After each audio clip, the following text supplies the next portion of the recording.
Your order today is Wednesday, September 2nd, 2015. Can you call the roll, please? Calling the roll, Mr. Germana. Here. Mr. Miller. Here. Ms. Conwell. Here. Mr. Greenspan. Mr. Greenspan is absent at the moment. Ms. Simon. Ms. Simon is absent at the moment. There is a quorum. Okay, we have the minutes from the August 19th meeting. If there I will question, move approval as presented. okay, it's been moved and seconded. All those in favor of approval of the minutes, say aye. Aye. Motion carries. Anybody against? Okay, got it. Public comment related to the agenda. No, Mr. Chair, no one is signed in. Okay, if you can, because these three are related, can you read 165, 166, and 167 into the record, and then we'll vote separately, but they're all connected, so, Yes, Mr. Chair. yes. 165 is a separate, that's a lease with Golden Gate. Oh, excuse me. 166 and 167 are Okay, together. let's go to 165. And what I meant is 166, 167. Okay. Okay. Resolution number 2015-0165, authorizing a contract with H.H. Golden Gate in the amount not to exceed $998,543.52 for lease of office space in Golden Gate Shopping Center located at 6420 Mayfield Road, Mayfield Heights, for the period 10/1/2015 through 9/30/2020. Good morning, Stan Kozlowski, Public Works. We've been working with the David Schaefer from the Division of Auto Title to work with them on putting our auto title next to the state title bureau. We're presenting to you a lease with Golden Gate to have this 5-year lease where our auto title will be next to, I'm sorry, I'm repeating myself there. There's some benefits to working together. It's less confusing to the general public when they come in, whether they need to go the county title or the state title and have things taken care of. So there's some inherent benefits to doing this. But at this time, I'd like to introduce David Schaefer, and he can explain a little bit more in detail about the project and answer many questions. Thanks. Good morning. Good morning. So what we're trying to accomplish is to have an east side one-stop shop for vehicle services so that the general public, the auto dealers can come to one place and get their final end product as far as license plates, registration of their vehicles, tags, and the titles. So in the Golden Gate Shopping Center, we had a presence there until 2009. That office was closed, and unfortunately, we're losing quite a bit of money to Lake County in titling fees. And so what we want to be able to do is offer all the services in one place for people to come, get everything done at one time. There's a driver's exam station with the Ohio Department of Public Safety. There's a BMV deputy registrar. We want to put the title office right next to that to have one-stop shop location. Can you tell us why the space was declined or stopped in 2009? You know what the reasoning was? There were some budget constraints in 2009, and unfortunately, the previous regime closed that under the clerk of courts, Gerald First. The regime, the Cuyahoga County regime, or the owner's regime? It being the clerk of courts, Okay. the separately elected public official. Since 2010, auto title has come under the fiscal office. And we have also had legislation to have an increase in title fees in 2010. So the titling business is much more profitable at this point. And the benefits of having that title there is an increase in auto title revenue. This is no general fund dollars. This is all in the certificate of title fund. So we're projected to have over $6 million in there by the end of the year. We want to be able to invest back in our operations to be able to increase that amount of revenue coming in and help further subsidize the general fund. What are the total costs of operating that that location? It's a breakdown. It's obviously front end heavy because we want to pay for the build out up front. So within the first year, that's going to be nearly 600,000 of the entire amount. What I can tell you is in Lake County, makes on average about $400,000 a year in cross county titling. So if we only even get a third of that back, we're going to be in the black very shortly after making this investment. And there are many auto dealers in Beechwood that, will be able to have a presence there and fight to get back and make it more convenient for them to keep their business within Cuyahoga County instead of going to Lake County. Okay, questions from the committee? Just- Okay, You can go first, though. Mr. Miller.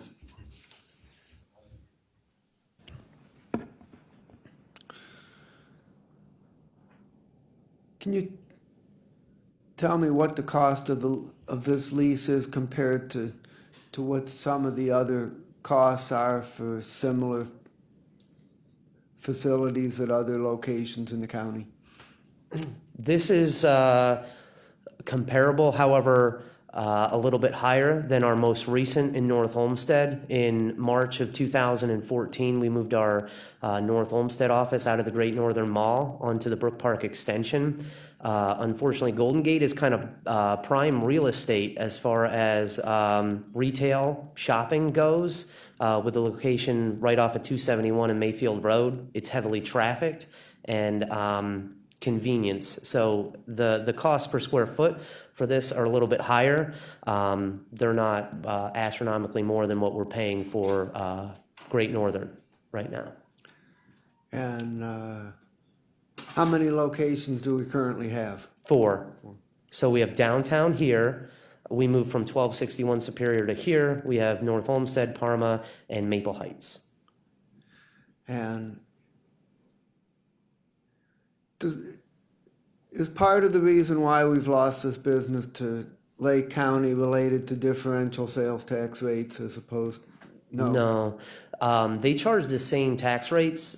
Historically, we've been addressing customer service related issues as well as the process improvement to streamline the titling process so that we can turn around the work quicker for the auto dealers. And you suggested about subsidizing the general fund. Let's take 2014 for example. How much excess was generated from this operation that went to the general fund? Typically, we hover around $1 million that we make, and we give $500,000 a year back to the general fund. And what happens to the other 500,000? That is sitting in the certificate of title fund, waiting to be invested into our operations. I see. Okay, I'll yield to Ms. Connell. Okay, let the record reflect that Councilwoman Simon, welcome. We're on the first 165. Okay. Through the chair, Dale asked a couple of my questions, but can you explain the certificate of title funds? This is the first time that I've heard of the certificate of title funds. Sure, we're governed by ORC 4505, and we are actually overseen by the Ohio Department of Public Safety, the Bureau of Motor Vehicles branch, and the registrar is appointed by the governor, and we process all the auto and boat titles associated. So if you walk into one of our offices, it's going to cost you $15 to get a title. We keep approximately $11.25 per title, and $3.75 is sent down to Columbus to use their equipment to process the titles.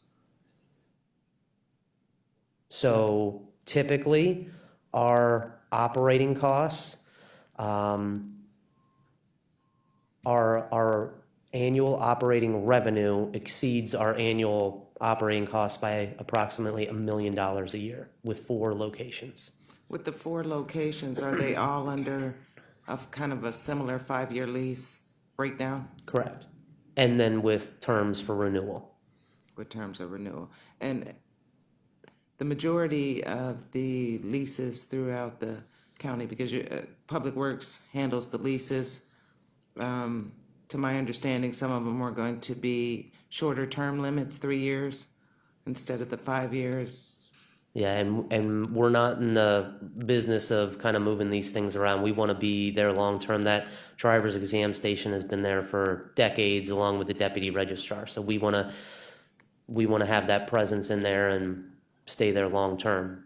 And once we have all those together in one location, it's much easier for the public to understand they can go to one spot and have everything done.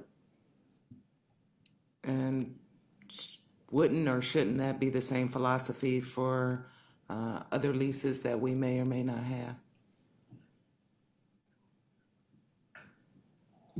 Specifically, the Department of Senior and Adult Services, we have A lot of those leases, we work with the different agencies that they do, and then a lot of it becomes negotiations between the property owner and the county in terms of how long it's gonna be. If there's new leases, sometimes the property owner, you've seen sometimes in renewals, sometimes the first 5 years, there'll be the landlord builds out. There's a lot of different things go into those. So sometimes the terms depend upon who's building it out. Like in this instance, we're paying the landlord to build it out. Sometimes that's built into the rent. So sometimes when you have a build out that the landlord provides for us, we pay for that sometimes like in the first 5 years of the lease. Then the option to stay there, then our rent goes down because we've paid for the build out. So a lot just depends on the agency, what the landlord can do, and how those things get negotiated through that process. okay. And who in your department would I talk to in regards to the Department of Senior and Adult Services? If there's a specific one, it would be John Myers, but you can also forward it to me and I can make sure he gets it if you have a specific question. Okay, thank you. Simon? What are the 4 locations? We have North Olmsted, we have Parma, downtown, and Maple Heights, the Southgate Shopping Center. In Mayfield.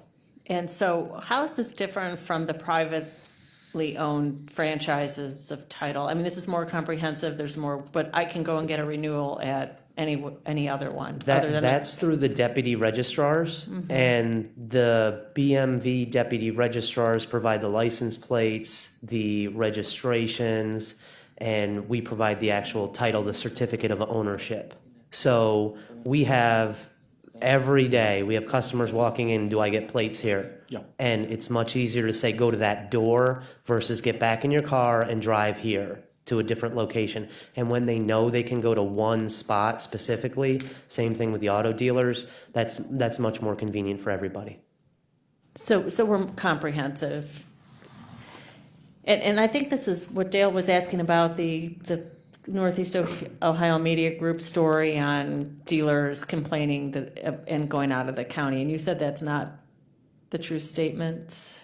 I thought we were losing business. Was that what, Councilman Miller, you were talking about? In 2002, the legislation changed. Prior to 2002, if you resided in Cuyahoga County, you had to get your title in Cuyahoga County. If you were a dealership located in Cuyahoga County, you had to go to Cuyahoga County. In 2002, the cross-county legislation went into effect, and the previous separately elected public official kept managing as though they didn't have any options. So we're fighting to get that business back and improve customer service levels, and this is a major improvement to customer service, having a one-stop shop for vehicle services. Okay, thanks. Okay, Mr. Miller?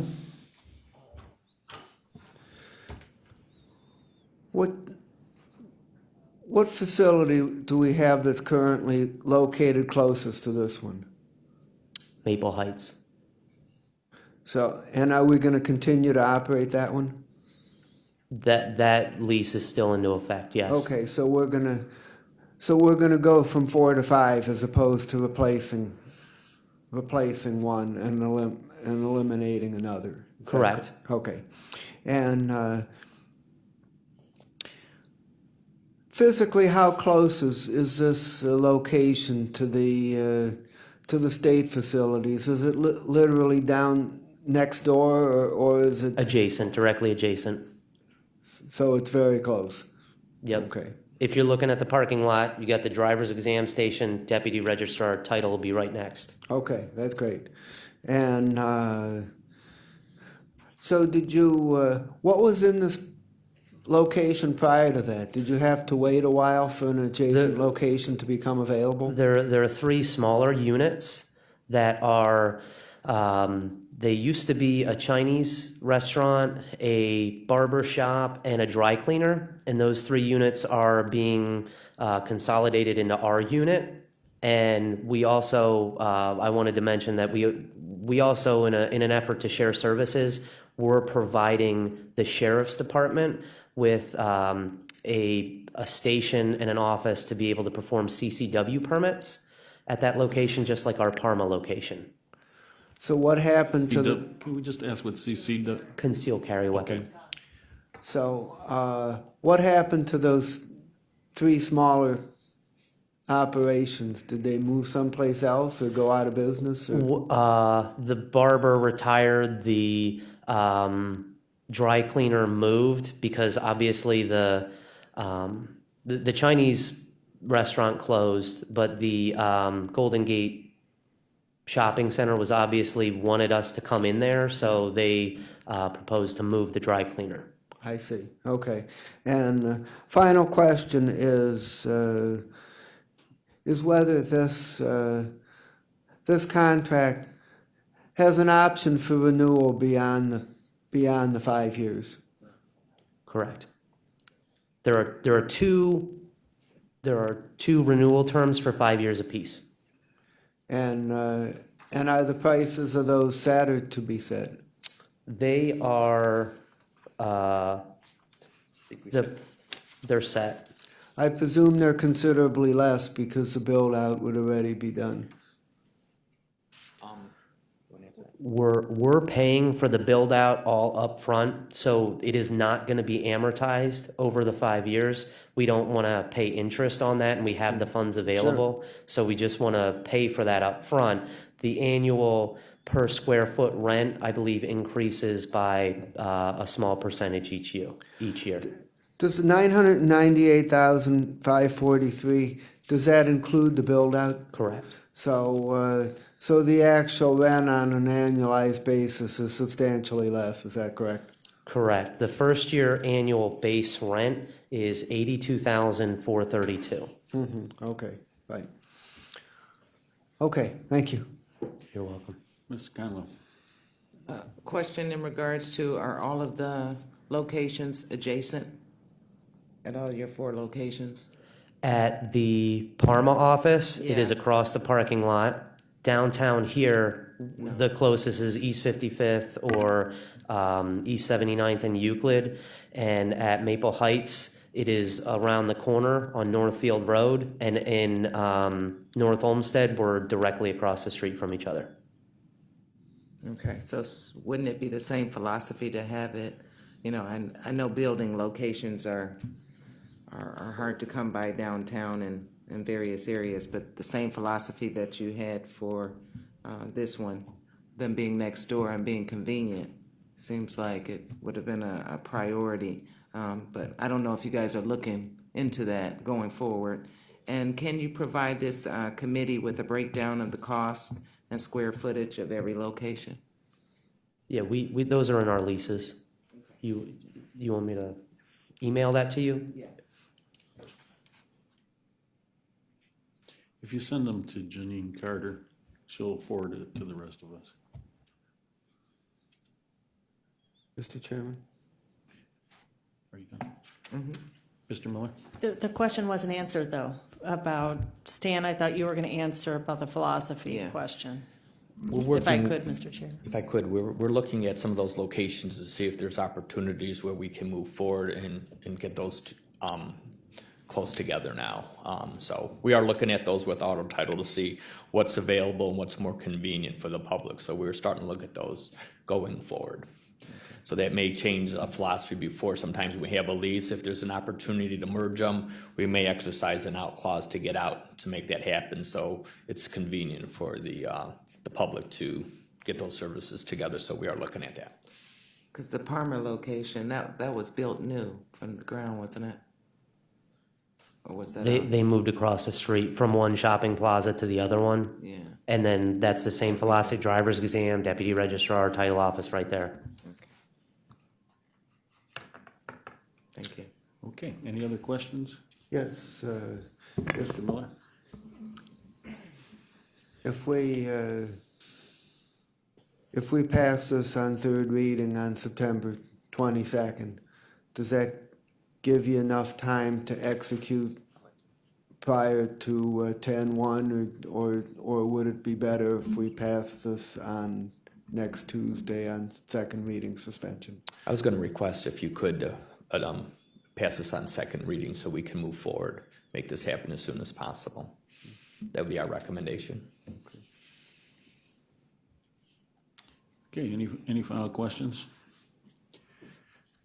Okay, I'll move that this goes to the full council under second reading suspension. Is there a second? Second. Any final questions? All those in favor say aye. Aye. Opposed, nay. Motion carries. 165 is passed. So we have 166 and 167 that are very similar. So let's read them together and then we'll pass them individually.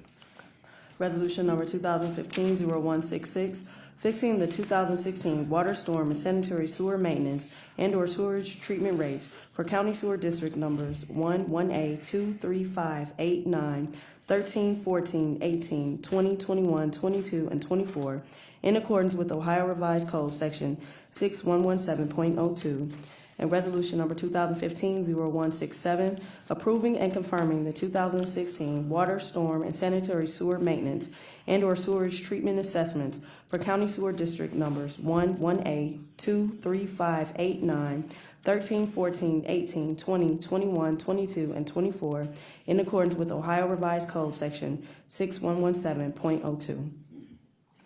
Good morning, Stan Kozlowski, Public Works.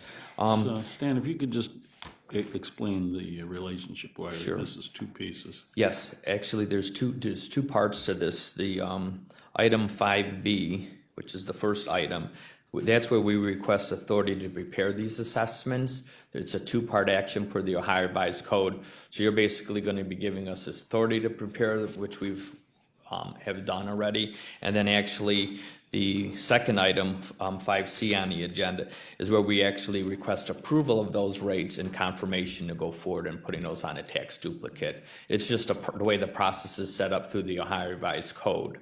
And how this process works, over the last couple months, we've had a few new agreements coming forward from some communities. What this does is, well, let me go back to that. We've passed a new agreement with Brooklyn where we've added some storm sewer components. Parma Heights is asking just to make a few changes within their existing agreement. Richmond Heights will be having a new agreement being read the next time. And Maple Heights, recently we had a new agreement where they're adding a water line component. So throughout the year, we work with the communities to see what their needs are. So we're constantly looking at the needs. So we're working always on that first item to adjust those rates for the next year. So per the code, we need that first item to give us the authority to do it, and then the second action is to go ahead and present that. So there's only, to summarize, there's only 5 communities that are requesting that there's any changes to. The city of Brooklyn, in the past, they had a sanitary rate of $2.60. We passed a new agreement where they wanted also to look at storm services. So it's $2 a foot and a sanitary 60 cents. The net's the same, but it's we're splitting it now. In the city of Parma Heights, they're just making adjustments within their rate. Their sanitary sewer went from 180 to 140, and that 40 cents is getting shifted into the storm sewer rate. It's going from 55 cents to 95 cents, and the water rate is staying the same at 15 cents. In Richmond Heights, in the past, we just had a sanitary sewer rate of $2.70. Where they've asked us to collect storm, so that we're doing $2 for sanitary, 70 cents for storm. The rate stays the same. Warrensville Heights, we had in the past a $2.50. In 2015, it switched from $2 for sanitary, 50 cents for storm. They're asking to adjust that even more, where it will be $1.75 for sanitary and 75 cents for storm, same rate. And Maple Heights, which I think was discussed at the last subcommittee, they're adding a water line component of 10 cents. They're increasing their sanitary from $2.20 to $2.25, which is a 5-cent increase, and their storm sewer rates going from 30 to 40 cents, a 10-cent increase. So that whole community they're asking for a 25-cent increase on their rates. So that's the summary of their changes there. We've worked with the communities over the last year. Okay, any questions from members of the committee? Yvonne?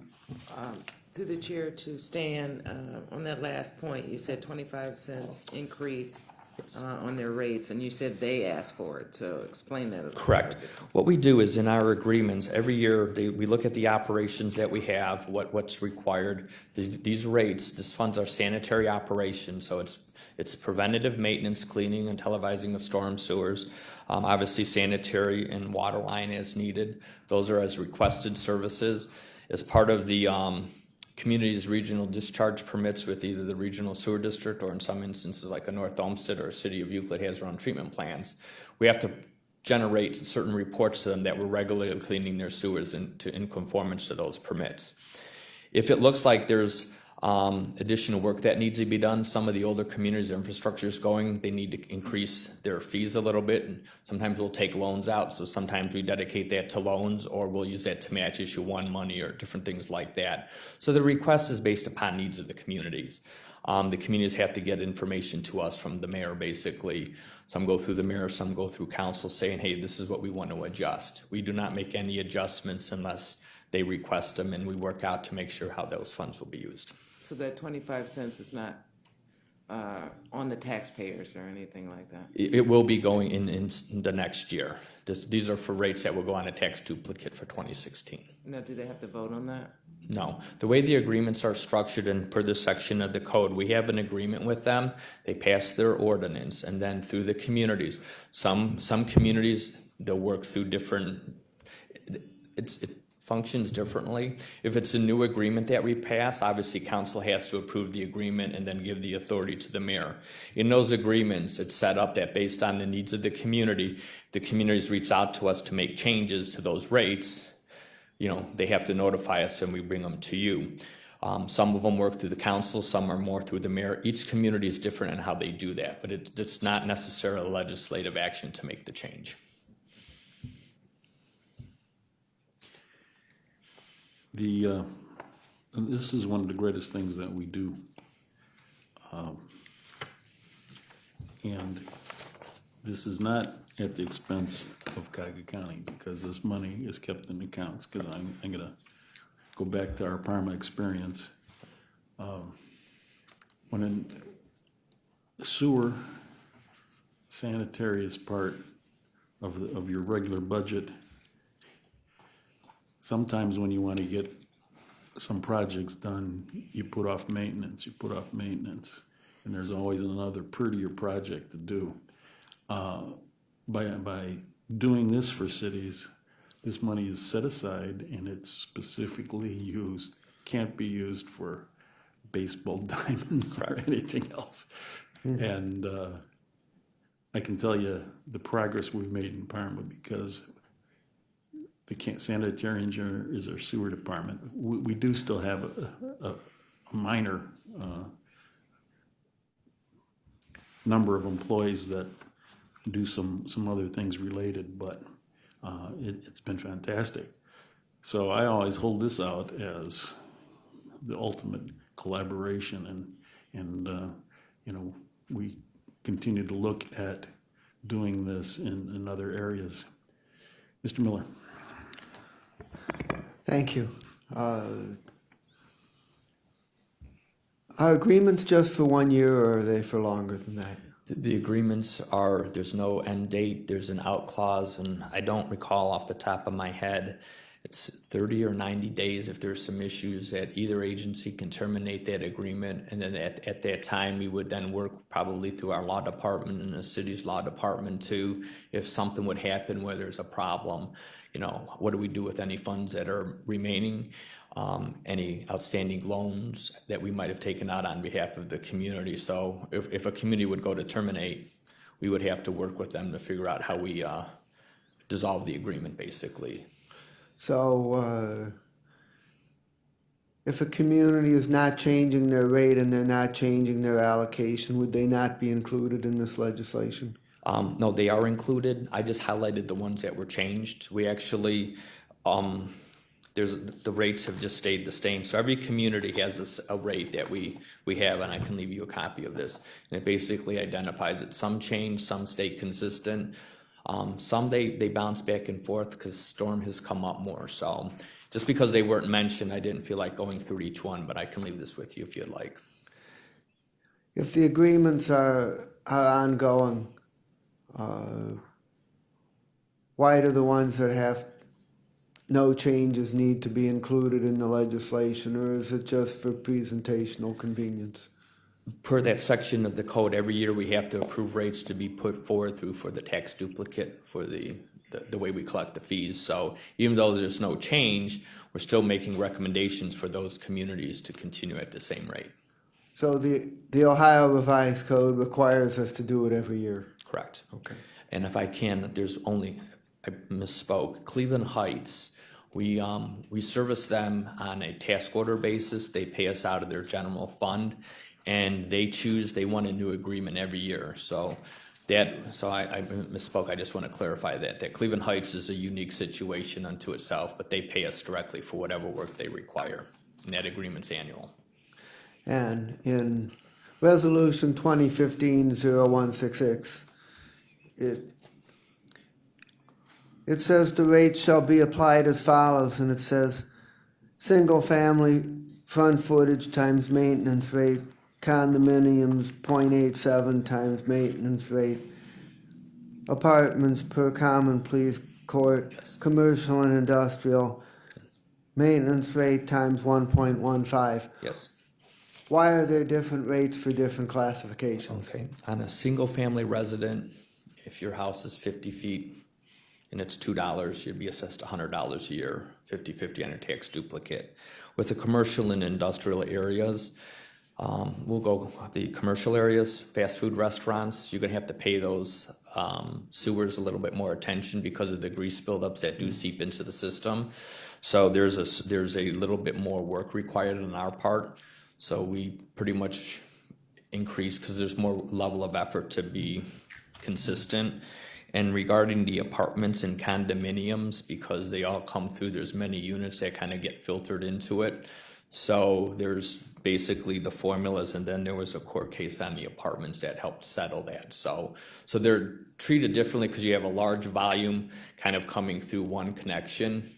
So if you just do the front footage, you have a lot more volume coming through an apartment, but you really may only have one or two connections. Not each individual apartment has a direct connection into the sewer. So that's why those are more formula driven versus per front footage. So, a condominium is less money per front foot than a single family, even though there may be a large number of units using the system. It's a rate here, like it would be the average front footage. So let's just say the community's average front foot is 100 feet. So it makes round numbers. So the resident might pay $200 a year. In a condo unit, it would be the average front foot for the community times the sewer, times 87 times the sewer rate. Is that per unit? I think condominium? that's per. Is that per unit? Hugh? I think that's per unit. I'll verify that for you. I think that is so because you have more flow coming through. Mm-hmm. So. Okay, thank you. So, since we're on this topic, what does it take for a city that needs immediate attention to something that they don't have the funds in?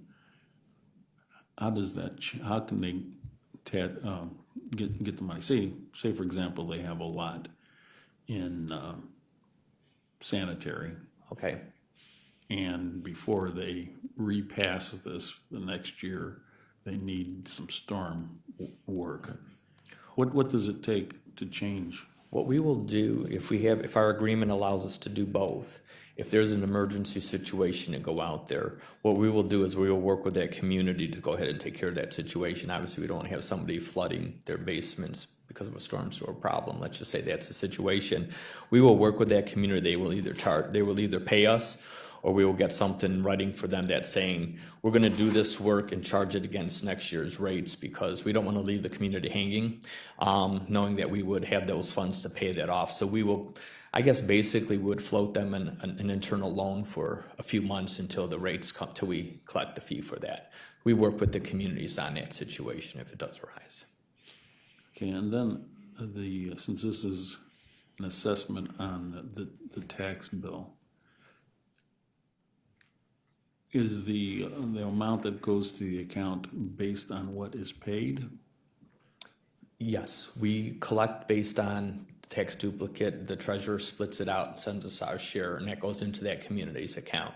So if there's a delinquency on the tax, what we project, when we've been meeting with the communities over the last couple years, we want to make sure some communities have a little bit more of a delinquency problem. So we've been actually telling them, here's what we anticipate to collect, and based on past tax receipts, here's what we're actually collecting. Because that can be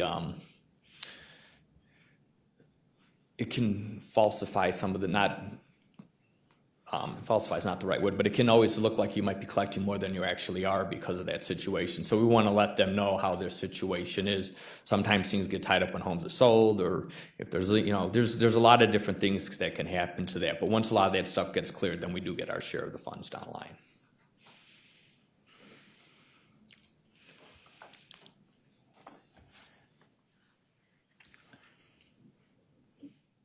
We've been meeting the last few days on the regionalization of health insurance, and there's always a question of booking and with reserves and so on and so forth. Has there been any problem in keeping track of which division for each city and how much is being charged against that? No, what we have to do, I mentioned earlier that we produce an annual report that we send to the communities that they use for regional for their community discharge permit. In that report, it gives them a summary of what work was performed, how many linear feet of sewer they have, how much we clean, how much we televise, what repairs we made, what kind of projects we looked at. So we give them basically a summary two ways. It gives them the detail of the funds that we have, what we collected, what we spent it on, and then we also give them a summary of the different streets and components that we've cleaned, and then we also give them a digital map, hard copy and digital, that shows them where we've worked. So we have no problems doing that. It's all part of our cost accounting system that we have in Public Works. Is that our county IT department that set that up, or? This goes back, I'm sure they were involved way back when it was under the commissioners, and then part of working with IT now going forward with the ZRP system, that's one of the things that we want to make happen. We've been trying to eliminate a lot of the duplication of paper. Sometimes it's nice to have tablets where they can go in and it just goes right into a system. So we're constantly looking up ways to upgrade that and keep our costs down. The less time you have to put it on paper and mark it in, and somebody's got to put it in the billing system, someone's got to put it in the maintenance system. We've been working to eliminate a lot of that. And I don't have the numbers in front of me, but I think our average rates that we charge a community to clean sewers, we basically figure out how much it's going to cost us. I think those rates have been pretty static for about 7 years because of our ways that we've been trying to process stuff and cut those corners. So while inflation might have gone up, our rates have basically been the same for about this past 7 years. Can you tell me, or tell us, what's the approximate aggregate amount of money that, how many millions of dollars of work do we do? I'm just trying to compare it to the health insurance. There's 73, I think it's about $73 million for health insurance. It's about $22 million. I'm trying to think, I know we have a chart. Okay, we so keep track of. overall, the sanitary work is about $22 million. All right, great. Well, again, this is one of my favorite topics because it's something that's working. Thank you. Very well. Any further questions? Ms. Conwell? Through the chair to stand, does the county make a profit on any of this? No. Okay. No, we basically charge our time, overhead, whatever our costs, our equipment costs, that all gets built into our hourly rates.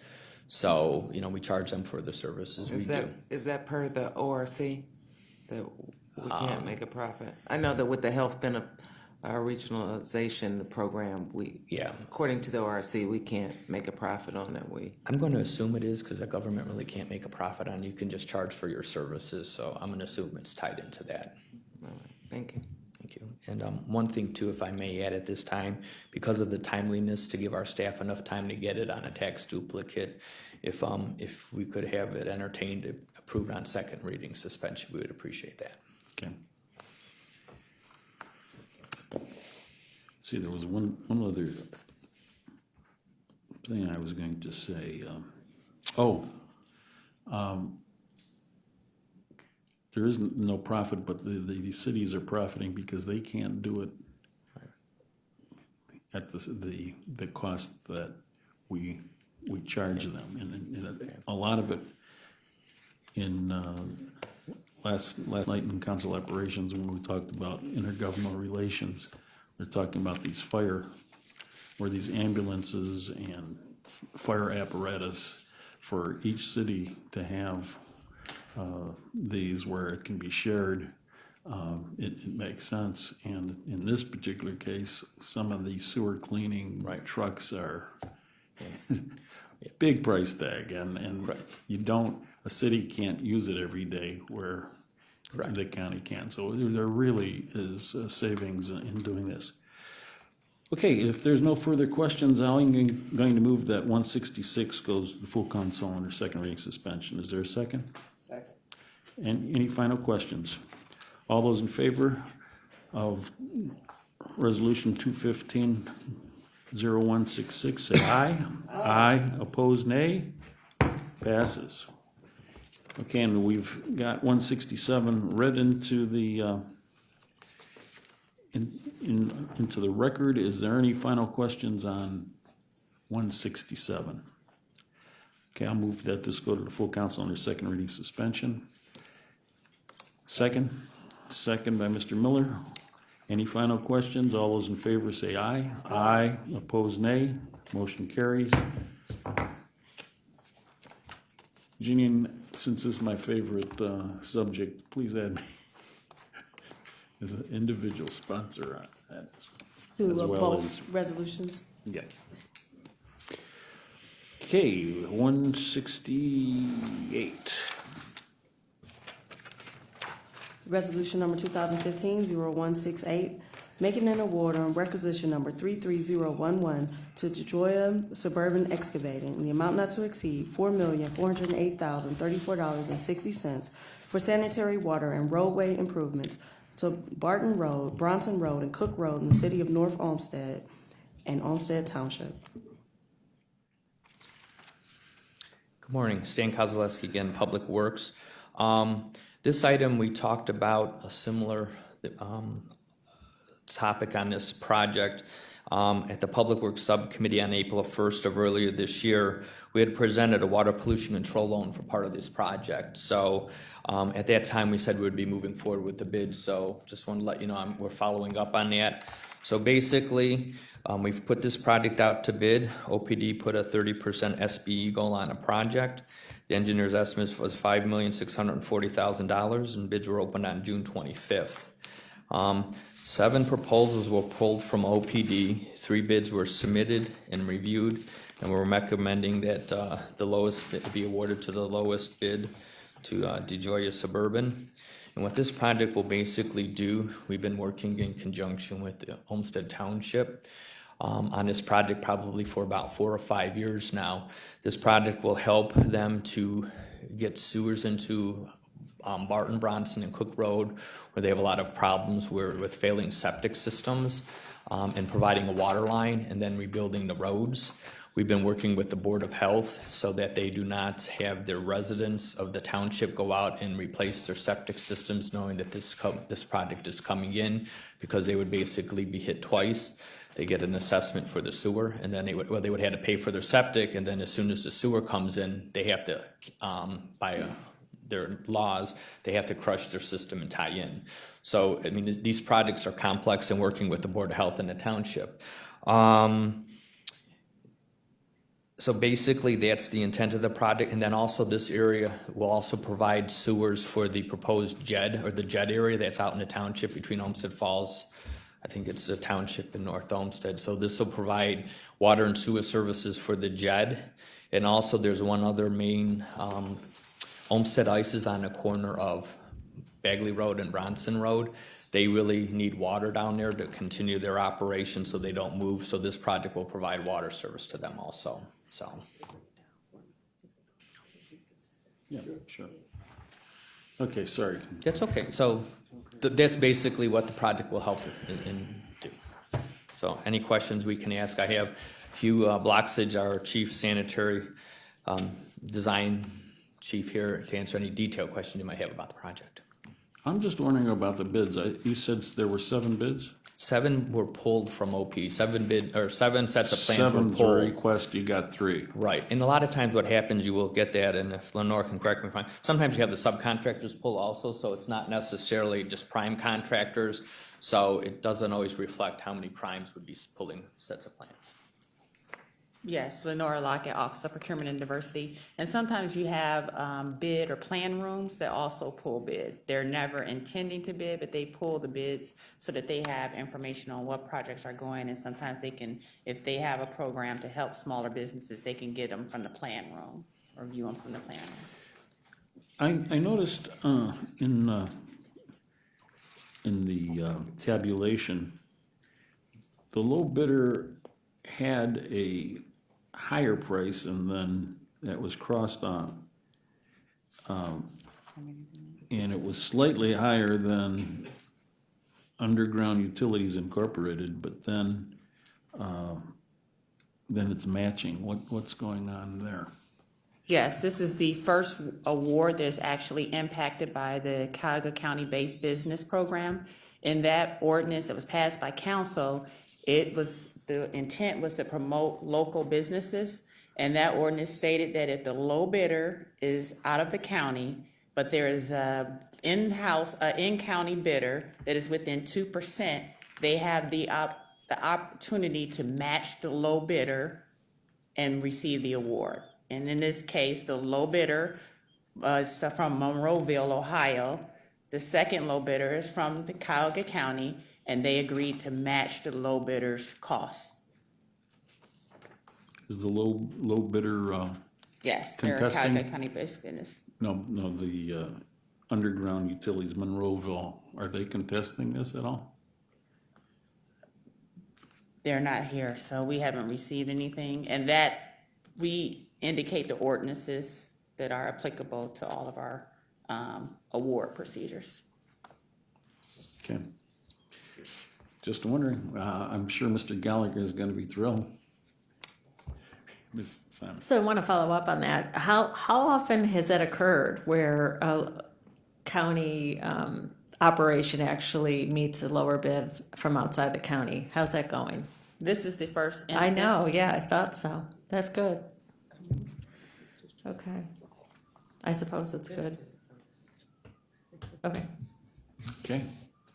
Well, we'll make sure that when, at the council meeting, we're going to give Mr. Gallagher his due for coming up with this brilliant idea. Mr. Miller.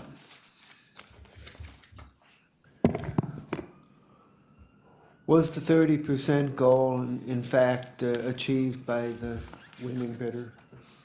Yes, as was previously stated, there was a 30% ASB goal, and the recommended vendor is offering 31.03% SB participation.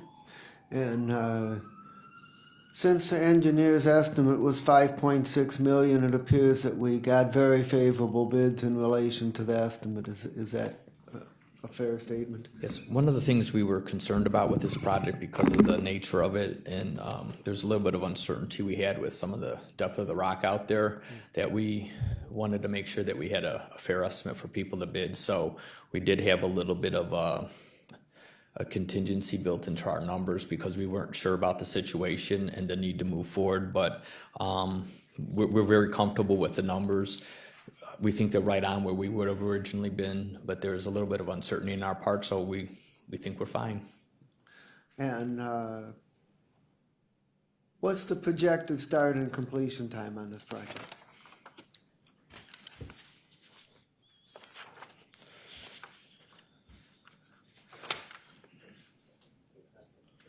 Do you have that, Hugh?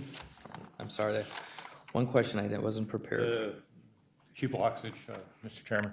450 days is the construction period from the notice to proceed. We would like to get the notice to proceed as soon as we can so that some of the work could be even initiated this year. People are waiting for either the water or the sewer. We get weekly calls from residents. So you could complete it next year if we get going. Potentially, yes. And how many homeowners are going to receive sewers under this project, and what's the average cost that a homeowner would have to pay for their assessment? The sewer, it's a sewer tap-in fee. We don't do assessments in the township. We do tap-in fees. The sewer tap-in fee is approximately $13,700 this year. It will go up by 5% every year. That's how money is collected in the township. The water tap-in fee is about, I think it's $3,400. I don't have that number exactly with me right now. There were number of households total. We're looking about 80 households that exist right now that will actually have to eventually tap into the sewer system because of failing septic systems. On the water side, we're building the water. It'll eventually loop onto Bagley Road once we have another project a couple years down the road. Property owners are given the option of water. There is no state law that requires them to tap into the water. On the sewer side, the health department can enforce tap-ins.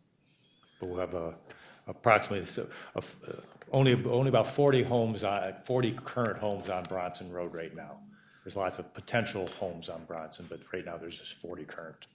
So if a homeowner has a septic system that's working properly, are they still required to tap into the new sewer system?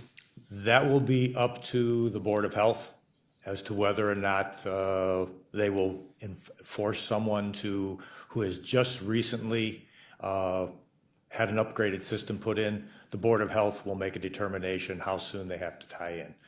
Board of Health right now in the township area, especially in these areas, the vast majority of the septic systems have failed, are not working properly. They're either undersized, we got poor soils, they're just too old.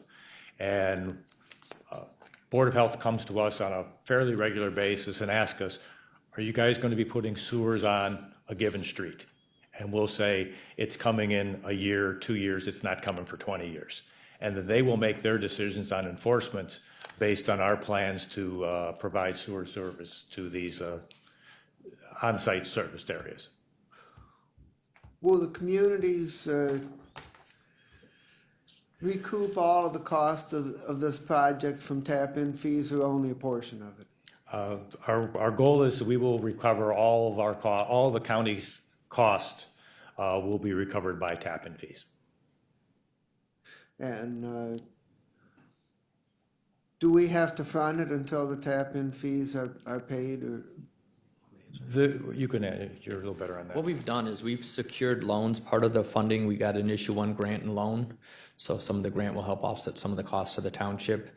The loans help us secure the tap-in fees as people pay in, so we will be able to pay that. We're also getting a water pollution control loan to help us, so we don't have to front that money up front. We'll pay them. The issue one loan is a 0% loan, and the water pollution control loan is around 2.5%. That's about the last, I got the form in front of me, 1.74% was the rate as of a week ago.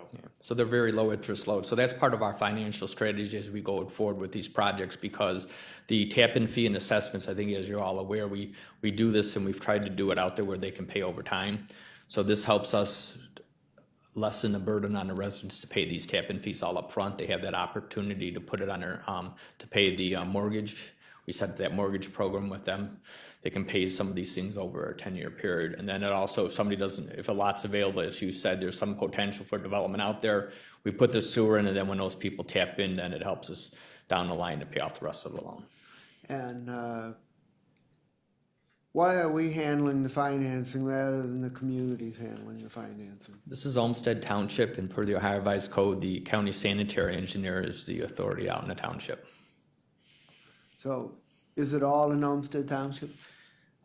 Yes, I think part of the sewage drains into North Olmsted. That's correct. The 99% of the work is in Olmsted Township. We are connecting to a sewer on Barton Road that is actually in North Olmsted. So that's why North Olmsted is included, because we have to, the actual location of the manhole that we're connecting to is in North Olmsted.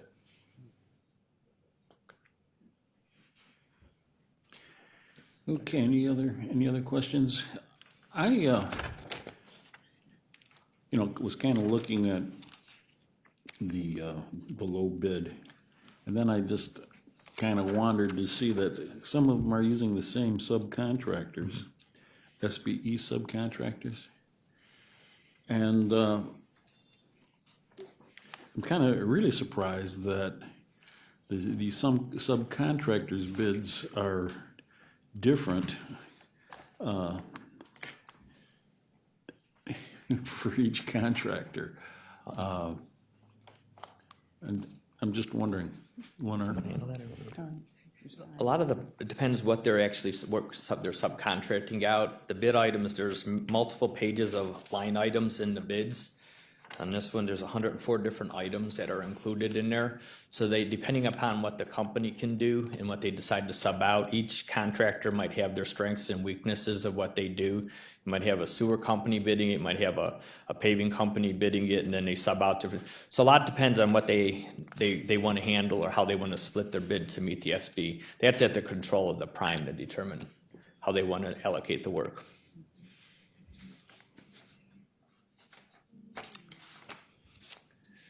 Okay. I just thought that was a little unusual. Yeah. You would think they'd be very similar, but depends how they want to do it. One other thing, if I could, is if, because of the nature of the project and the situations out there, if we could also recommend that this get passed on second reading suspension of rules. Okay, is there any objection? Okay, any final questions? Okay, I move that this be sent to the council for second reading suspension. Is there a second? Second. It's been moved and seconded. Any final questions? All those in favor say aye. Aye. Opposed, nay. Carries. Mr. Chairman? Mr. Miller. Staff brought to us a minor amendment that's needed for resolution 2015-0166 on the sewer charges. So I would like to make a motion that the motion by which we pass that resolution be reconsidered. Okay, is there a second? Second. Okay, all those in favor of reconsidering 215-0166 say aye. Aye. Opposed, nay. Okay, we're back to Thank you. 215-0166. And could you explain the amendment? Yes, basically, when we were modifying the ordinance to put in there, these items were left off in the village of Woodmere. There's two rates of 225 and 150. Basically, there's some areas of the village that just basically get a bill not based on fund, but based on usage, so that's what this is for. The current resolution, it just does say number 21 Woodmere, 225 and 150, but it does not include the $2.25 like it does on the handout. It was just when the document was prepared, it was just left off. That should have been on there originally. It's not something that's added. There's a couple areas in the village of Woodmere that they're not charged a front footage. They're just charged a lump sum fee. So the $2.25 is what's missing and what's needed in there. Correct, yeah. It was omitted when we modified that document. Apologize for any confusion. Okay, well, I would like to move to amend the resolution by including the $2.25 rate for Woodmere as provided in the proposed amendment that was handed out. Is there a second? Second. It's been moved and seconded. Any other questions on the amendment? All those in favor say aye. Aye. Opposed, nay. Nay. None. Okay. Thank you very much. So And- now we got to pass the amended resolution. I would move that we recommend the 166 as amended for passage with a recommendation for second reading suspension. Okay, it's been moved and seconded. All those in favor say aye. Aye. Opposed, nay. Motion carries. Okay, so then that brings us to 169. Resolution number 2015-0169, making an award on requisition number 34173 to Shermer Construction, the amount not to exceed $923,730.50 for replacement of Columbus Road Bridge number 01.09 over Bear Creek in the city of Bedford. Good morning, Jamal Hussani with Public Works. This is the Columbus Road Bridge in City of Bedford. We received 3 bids. The lowest bidder is 6.17% above the engineer estimate. We anticipate the project to start on October 5th of 15 and the completion of July 30 of 2016. The bridge will be closed to traffic and it will be detoured to Rockside and Northfield Road. The SPE on this is 30.17%, and this bridge is funded by 50% to issue 1, and the other 50% is the Road and Bridge 750 fund.